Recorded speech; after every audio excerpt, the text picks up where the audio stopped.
As the colonial era drew to a close, the Soviet Union believed the world would turn to socialism and preached that message in its propaganda. The United States was concerned. The feeling was very strong in Washington that the Soviets were pursuing a policy of expansion into the Third World. And our objective was to prevent that.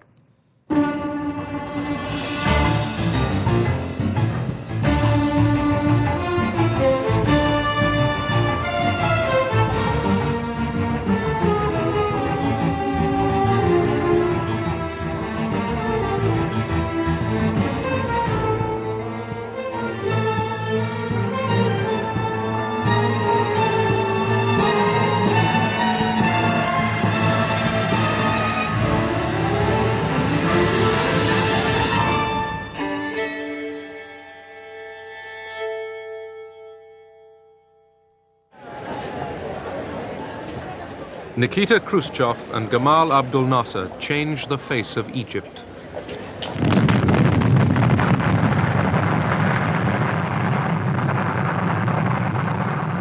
After the West had refused a loan for a dam across the Nile, the Soviet Union took over. The emerging nations used the Cold War to get money and arms.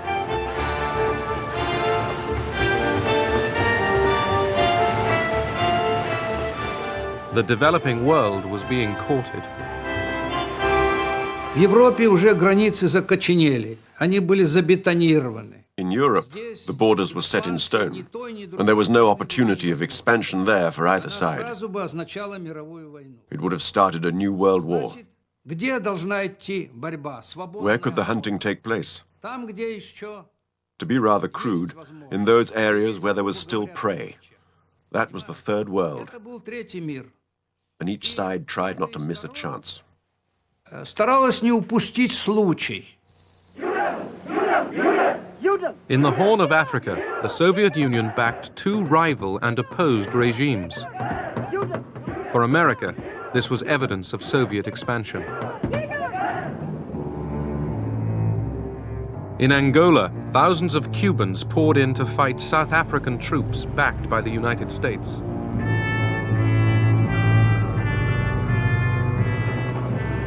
In Egypt, the Soviet Union supplied arms cheaply and on credit. But President Nasser wasn't easily influenced. Не надо представлять наши отношения. One shouldn't think of our relations with Nasser as the relations of master and servant. Вот как командир Nasser always pursued his own policy. вел свою политику. He was able to understand the global strategy, and now we can benefit from the disagreement between the Soviet Union and between the United States and the West, and make benefit of this situation to raise our capabilities militarily and economically. Nasser was the hero of the Arab world. The Egyptians rallied for war.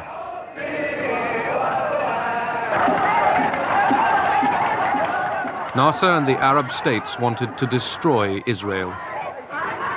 Moscow did not. In 1948, the Soviet Union had supported the creation of the State of Israel on Arab lands.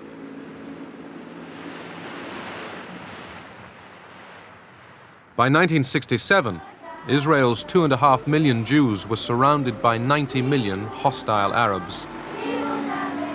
Israel felt insecure. The threat from Egypt became intense. Israel had America's political backing, but not her weapons. Would Israel get America's support for a surprise attack? President Johnson asked us to bring Israel's foreign minister to the family quarters of the White House, and to speak rather crudely about it, the intent was to work him over to persuade him is perhaps a more polite term, to avoid a preemptive attack. We thought we had persuaded him.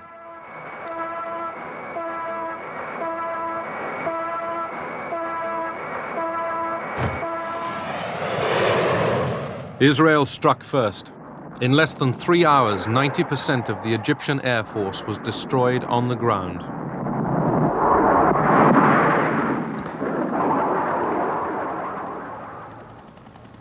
The Israelis seized East Jerusalem.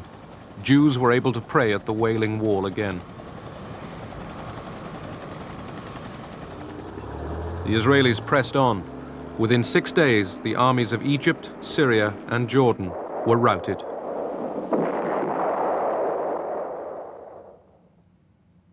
The map of the Middle East was transformed. Israel had trebled its size. In the contest between Russia and America, within the Cold War in the Middle East, Israel was an automatic ally of the West. Since the Six-Day War, this automatic ally became a strategic asset. America became Israel's principal source of arms.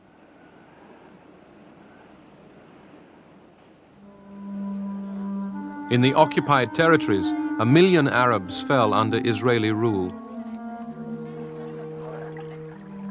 It was a devastating blow to Arab morale. The Soviets counted the cost. Как бы наше оружие оказалось не столь эффективным, как Our weapons turned out to be less effective than we calculated.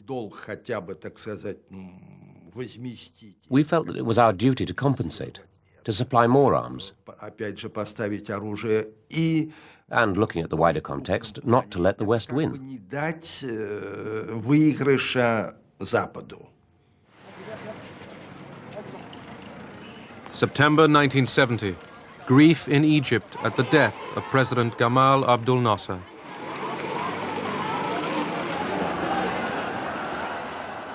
The developing world mourned an outstanding leader. So did Soviet Prime Minister Kosygin. The mourners were uneasy, as were the Russians. Who could follow Nasser? I shall do my best to follow the policy of my late president, my dearest friend, President Gamal. But no one will capitulate here in this country. I am not ready to capitulate or to surrender 1 inch or a bit of sand. At the Moscow summit of 1972, the superpowers agreed on a code of conduct, détente. Richard Nixon and Leonid Brezhnev agreed not to seek advantage at the other's expense. Better ties with America outweighed Moscow's commitments to the Arabs. This angered Sadat because he felt that they were giving priority to détente with the Americans rather than helping Egypt wage a war. But détente didn't stop American efforts to extend its influence in the Middle East at Moscow's expense. Our policy in '72 was really to try to minimize and reduce the role. I'll go further, to keep the Soviets out of the situation. We established the policy then that we would thwart any move backed by Soviet arms until some Arab leader would become so frustrated that he would turn to us for diplomacy, and then we would try to take as even-handed a position as we were capable of developing. In Egypt, as in many other developing nations, the Soviet presence was huge. In July 1972, Sadat told the 15,000 advisors and their families to pack up and go.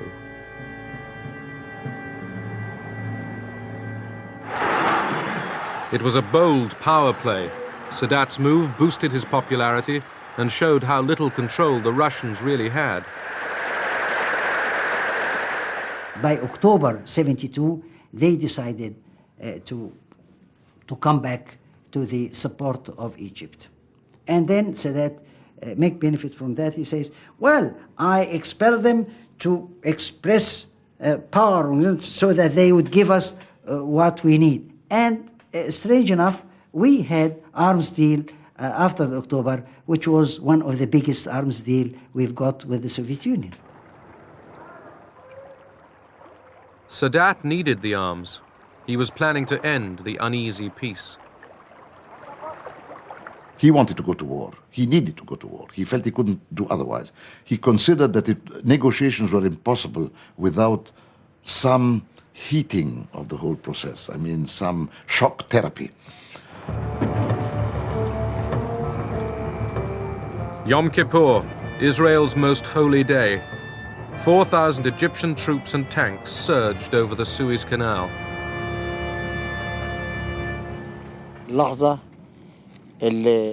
We'd been waiting for this moment for 5 years, the moment of crossing the canal.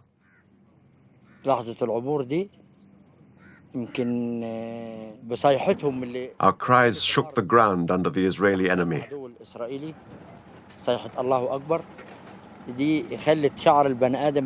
The cry of God is great made all our hair stand up on end.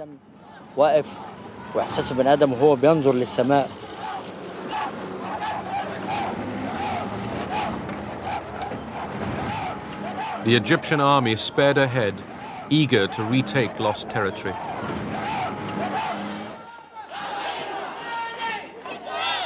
American Jews demanded immediate help for Israel.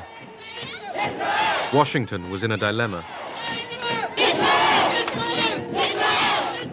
Supplying its ally Israel risked sacrificing Arab goodwill. The State Department stalled. There was an argument as to whether transport was available. And the Pentagon suggestion was that private transport be leased. We were very disappointed and angry that supplies were arriving so slowly and only on El Al planes. The air convoy was delayed again and again.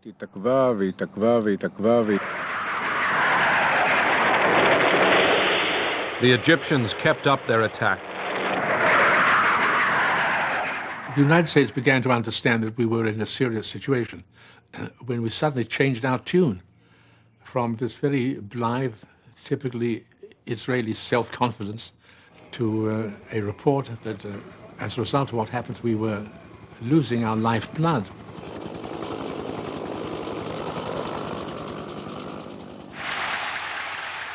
Sadat was triumphant. He had regained land Egypt lost in the Six-Day War. But the Russians sensed disaster ahead. They urged Sadat to accept a ceasefire.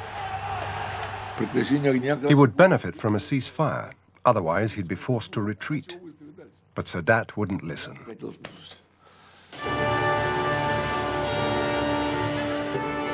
In Washington, President Nixon ended the delay over the arms shipments.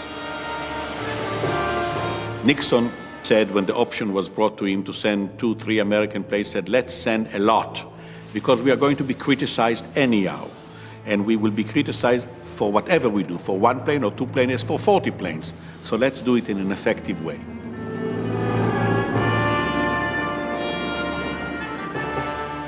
The airlift put the world's largest power publicly alongside Israel. Now it was Moscow's allies that faced defeat.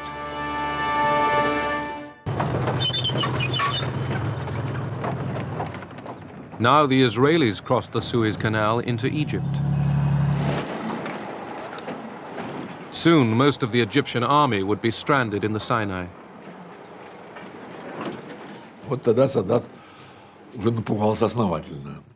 Then Sadat got terrified. He spoke on the phone directly to Brezhnev. I was there. I remember him begging, save us from these Israeli tanks.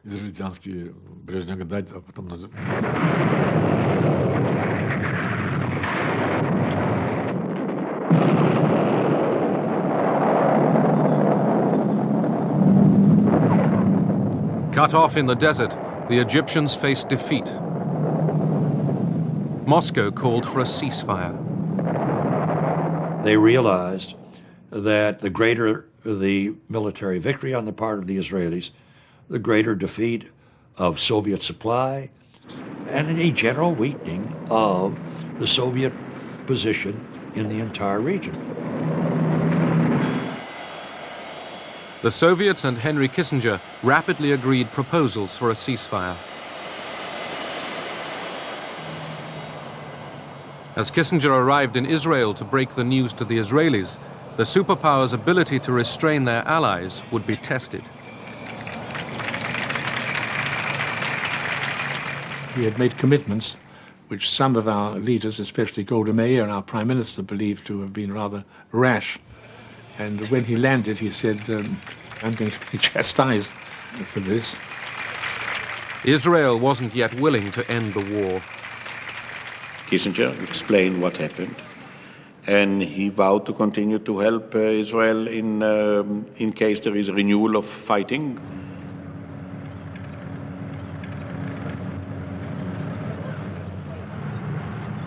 With America's connivance, Israel stepped up its onslaught. The Soviets were outraged. Brezhnev wrote a letter to Nixon saying, "How is it when we've agreed to act jointly that the Israelis are continuing to advance? It is undermining all our attempts to make peace."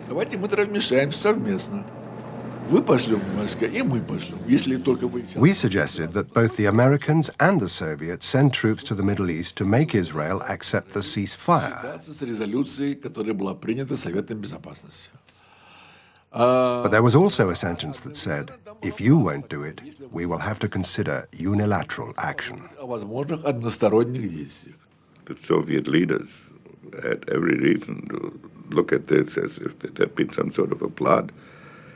And they reacted very violently, and they sent us an extremely tough note saying that they want to join the American-Soviet intervention, and if not, they would act unilaterally. Kissinger deliberately upped the ante. Determined to forestall any Soviet intervention in the Middle East, he placed American nuclear forces on heightened alert. The basic purpose was to generate a lot of traffic that the Soviet Union would pick up before they received our reply to know that this was getting serious. Moscow didn't react to the alert. They had already abandoned the idea of unilaterally sending troops. That was clearly a political victory for the United States, a major political victory that had repercussions in a Cold War far beyond the Middle East.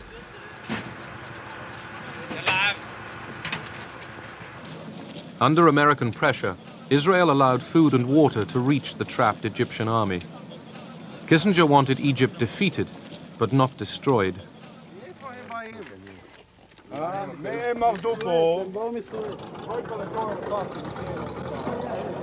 With the Israelis just 100 kilometers from Cairo, the Egyptians were forced into their first ever face-to-face talks with Israel. Moscow was not involved. The Egyptians saw that the vehicle for getting on with what subsequently became disengagement agreements between Egypt and Israel, that it was the United States that carried all the cards. Henry Kissinger became the world's most famous frequent flyer. Shuttle diplomacy gave him easy access to Sadat. The relationship had fundamentally changed. I mean, since the war, Sadat believed that the main global party he should woo was the Americans. Kissinger's travels didn't bring about permanent peace. They showed America was winning the Cold War in the Middle East, but there was a price to pay. Я думаю, что эти события, они оказали... These events unfavorably affected the process of détente. на разрядку в том смысле, They strengthened the mistrust of the Soviet Union towards the United States. недоверие Советского Союза к Соединенным Штатам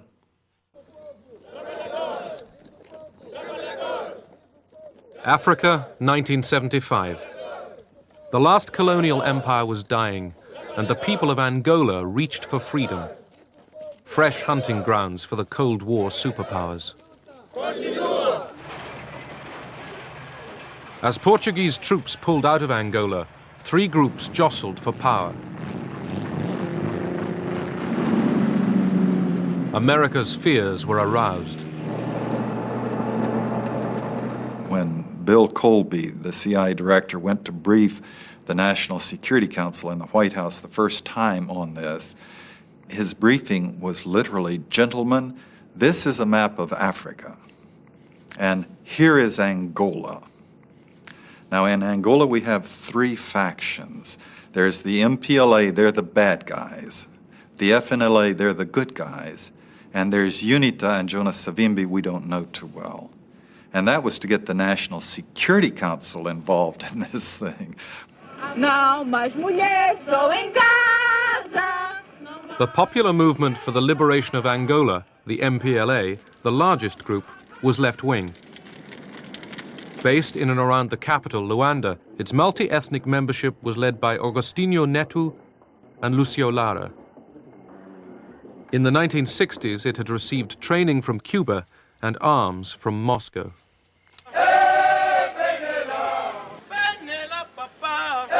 The National Front for the Liberation of Angola, the FNLA, operated largely in the north of the country. Its leader, Holden Roberto, a strident anti-communist, had close links with neighboring Zaire, which supplied him with outdated American arms.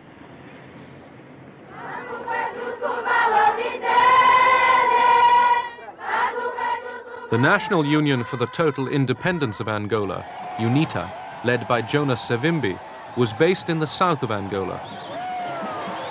A charismatic leader, Savimbi decided that American backing was the key to power.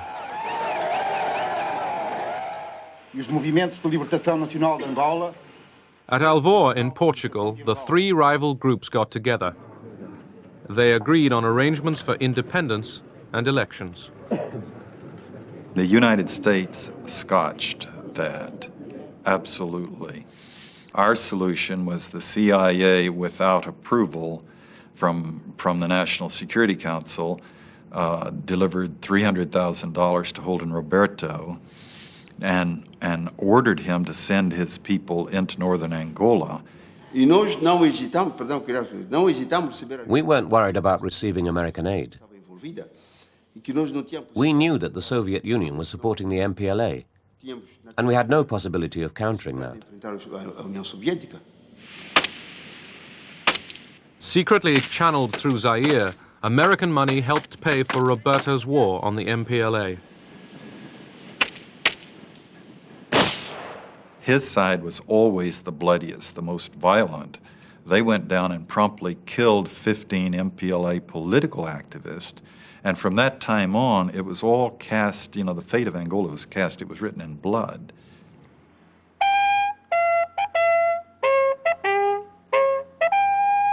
The Americans were not sure that Roberto's troops could defeat the MPLA. The Central Intelligence Agency sent John Stockwell to investigate.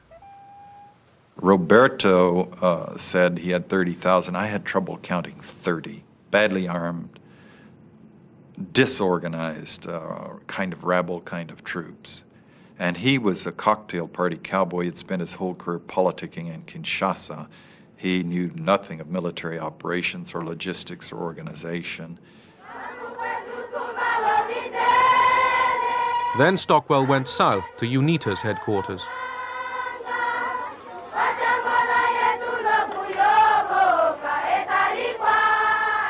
Stockwell met UNITA's leader, Jonas Savimbi. I found a different kind of a revolutionary. He'd spent the entire time inside Angola, 20 years.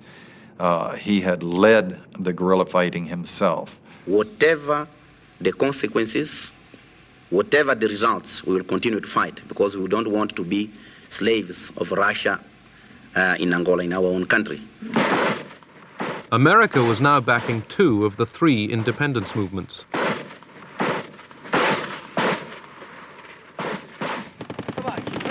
Washington ruled out intervention in Angola with American troops. Instead, it turned, secretly, to South Africa. The United States at the highest level requested assistance, or rather requested South Africa to go in and assist UNITA. We did maintain a position of disapproval of apartheid. But on the other hand, the South African government was extremely powerful. Suid-Afrika was in 'n posisie van isolasie. South Africa was isolated. Although it was done secretly, it was good for South Africa to be cooperating with a big force like the USA, even though it was clandestine. There were many people in policy-making positions in the Department of State who were essentially willing to have a funny, ambiguous relationship with South Africa. The focus was on Soviet penetration and the possibility of the Soviet Union using unstable situations in Africa to benefit itself, to take root and foment trouble. They were afraid of the MPLA. They called us communists. The South Africans were terrified of the MPLA. They didn't have that terror of the FNLA or UNITA. They were allies. They didn't like the MPLA because the MPLA declared itself against apartheid.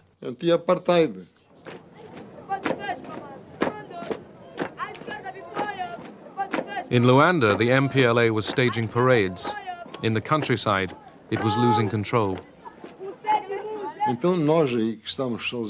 We were alone, poorly equipped, poorly trained, poorly armed. We requested help from the Cubans to help us resist that aggression.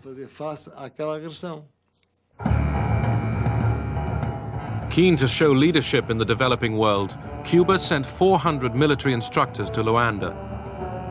Moscow hadn't been consulted.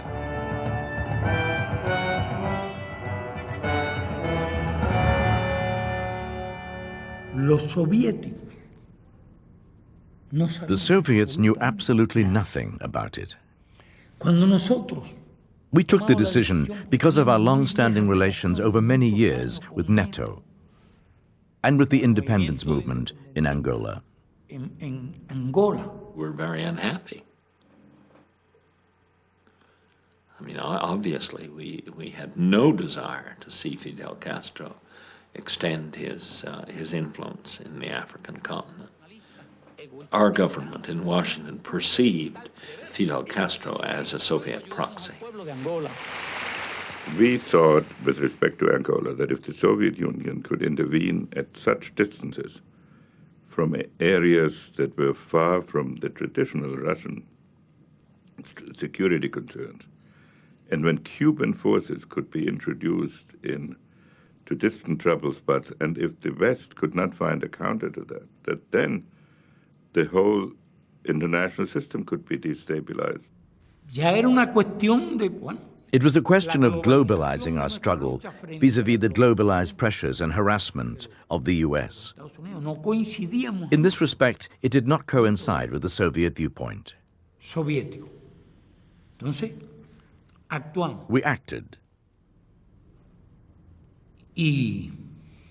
but without their cooperation. Quite the opposite. There were criticisms. So? North of Luanda, Holden Roberto's FNLA troops were heading for the capital. They wanted to seize it before Angola's Independence Day. They had high hopes of success. We actually had a celebration party in the CI headquarters in Washington. We expected the news by the end of the day that we would have captured Luanda. Led by Cubans, the MPLA troops halted Roberto's advance.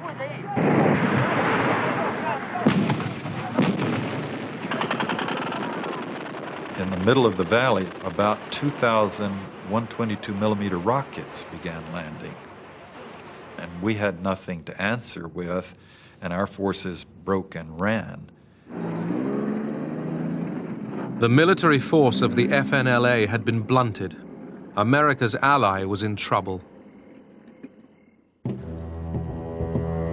A bigger challenge now faced the MPLA. In October 1975, South African troops had invaded Angola. From their bases in Namibia, they had joined forces with UNITA. We advanced approximately, I think, something like 80 kilometers a day. By this time, our troops were getting good. I mean, they were really getting on with it now. They were out of those vehicles and into assault formations, which shoot the hell out of these people, you see, and then they would back up and move because they didn't expect us. The South Africans were helping UNITA, and Zaire was supporting the FNLA.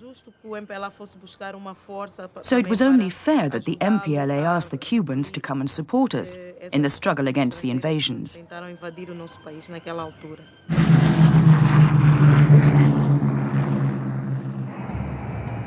Just 2 days before independence, thousands of Cuban combat troops began arriving in Luanda. In Moscow, this was greeted without enthusiasm. It was only when the Cubans had landed that we got involved. Because the Cubans kept asking us for help. They wanted weapons, they wanted food supplies. Once we started sending things to Angola, we were soon in over our heads, even though it wasn't in our plans to go there.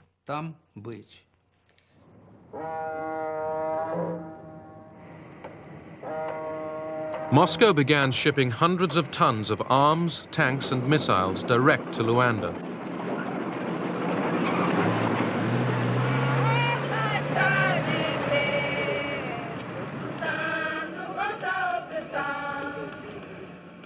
As the MPLA began rehearsals for Independence Day, battles were still raging just miles from the capital.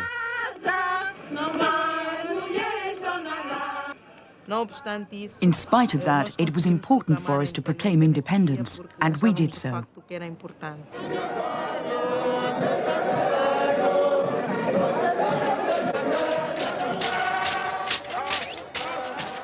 The MPLA celebrated Angola's independence in Luanda.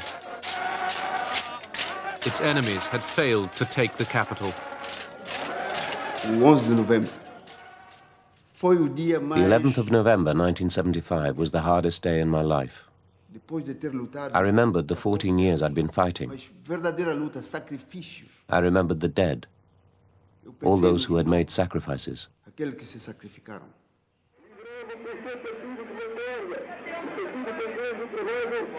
Agostinho Neto greets the Soviet ambassador. The MPLA was recognized as Angola's government by the Soviet Union, Cuba, and most of Africa. Its fight against South African troops gave the MPLA political credibility. South of Luanda, the Cubans prepared to end the South African advance. It was a decisive battle, because if they broke our defense, it would be very difficult then to stop them getting to Luanda. There were roads going to the north, roads going to the center, many roads, which would have made their advance very powerful and fast.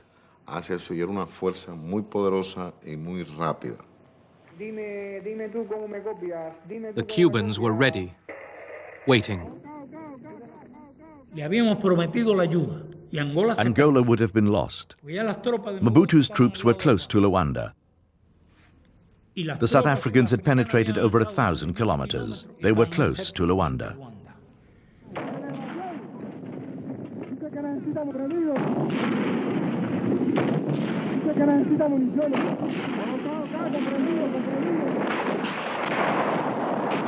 The Cuban and MPLA forces outgunned the South Africans.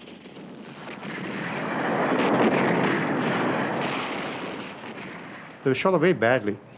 Now I just saw these lorries with blood dripping out of it. It wasn't very nice. And then to go and investigate, and for the first time to see they're actually your own troops It wasn't very nice at all. They left everything on the field. Men, vehicles, weapons. It was a great victory over the South Africans. South African and American hopes of a quick victory over the MPLA were crushed. Washington was running out of options.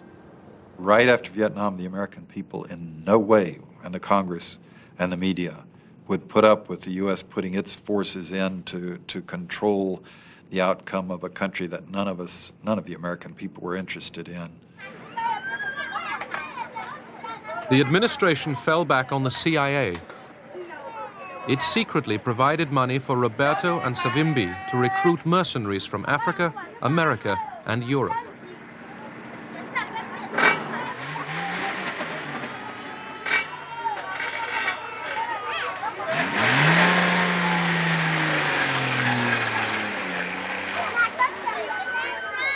We did kill when we had no particular reason to. We tortured to achieve information that they probably didn't have, and this was not captured enemy soldiers. These were probably just local civilians. And that atmosphere permeated its way through the whole unit. We were just a loose band of bandits with a very dangerous leader and a few associates. Among the mercenaries, there were some very fine soldiers. Callan, for instance. I've seldom seen such a good soldier. He had phenomenal courage. He was a psychopath, a raving psychopath, and a couple of men right near him were psychopaths. 13 mercenaries were captured by the MPLA and put on trial. Callan and 3 others were executed. The CIA was still active. The Congress would have stopped us up front if we had not successfully lied to them, putting in arms, putting in advisors, bringing in South Africa. We kept it propped up for a while, but opposition was mounting. Still shocked by events in Vietnam, the Congress cut off additional CIA funds for Angola. This abdication of responsibility by a majority of the Senate will have the gravest consequences for the long-term position of the United States and for international order in general. A great nation cannot escape its responsibilities.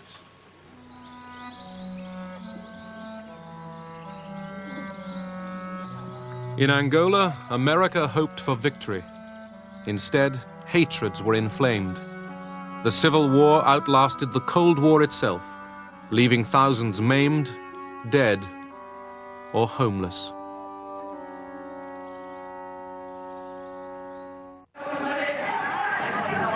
In 1977, the great powers' attention shifted to the Horn of Africa. As regimes changed, so did alliances. The Soviet Union and the United States switched sides easily.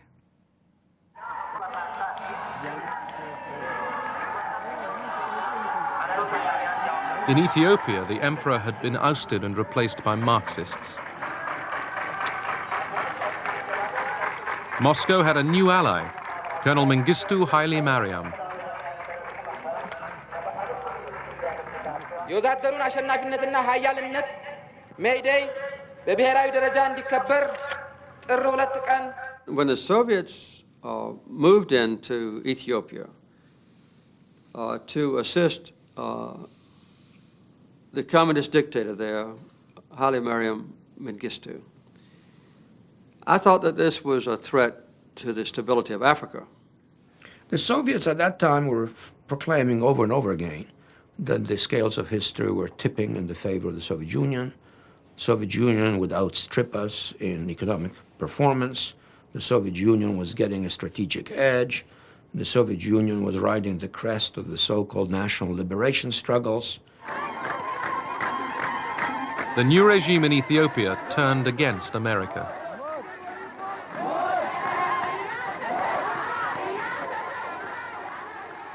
Mengistu expelled most of the Americans from Ethiopia in the following months, arrogantly terminated the American aid program.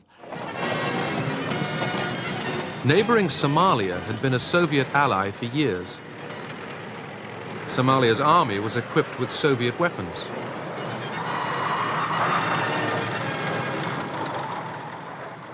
But now that Moscow was also linked with Ethiopia, the Somalis considered turning to Washington.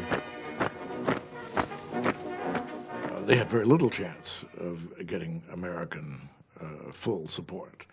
But they knew that if they tried to present themselves as anti-Soviet, they would improve their chances. The Somalis turned against the advice of their Soviet ally and prepared for war with Ethiopia. But President Carter turned down their appeal for American arms. I thought that Somalia should not be permitted to succeed in trying to take Ethiopian territory, and I refused to give the Somali government any weapons. Nevertheless, in July 1977, the Somalis seized large tracts of the Ogaden Desert. The Soviets tried to stop the advance through diplomacy. Gromyko предложил американцам совместное... Gromyko suggested joint mediation with the Americans. Это посредничество американцы отвергли. But Brzezinski rejected that, saying it would have legitimized the Soviet presence in the Horn of Africa. Brzezinski felt that the American presence was legitimate everywhere, but the Soviet presence wasn't.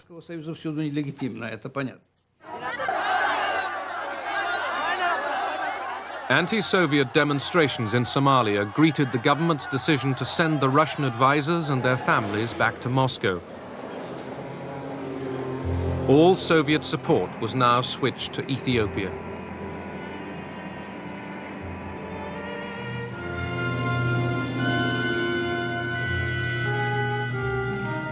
The Soviet Union began shipping in weapons and 15,000 troops to fight in Ethiopia.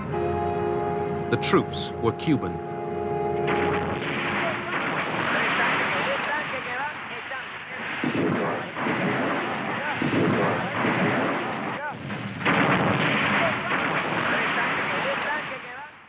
It was the only operation we conducted in full agreement with the Soviets. No such cooperation took place even in Latin America. Quite the opposite.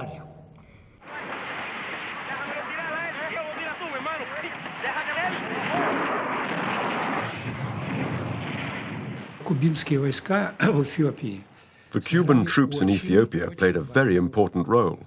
The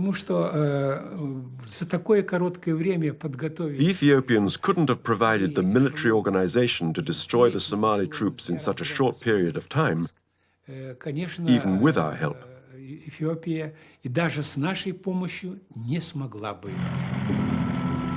With Cuban troops and Soviet support, the Ethiopians drove the Somalis out of the Ogaden. But Moscow wouldn't let the troops advance into Somalia. Among the Soviet military, we thought about occupying Somalia. But the Soviet government was right not to allow this, because it would have made our relations with countries like the United States of America, Great Britain and others more difficult.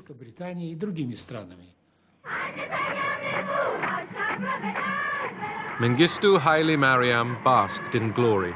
The Cubans and Soviets had saved his regime.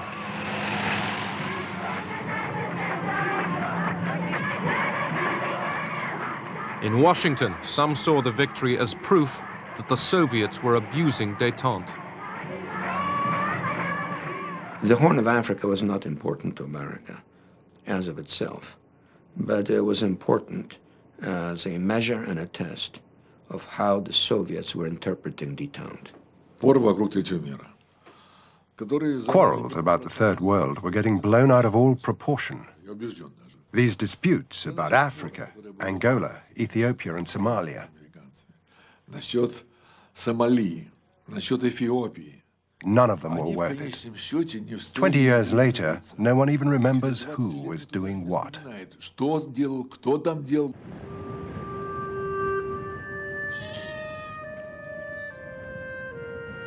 In the hunt for Cold War gains, the superpowers spawned an arms race in the developing world. Their solemn promises of restraint were blown to the winds.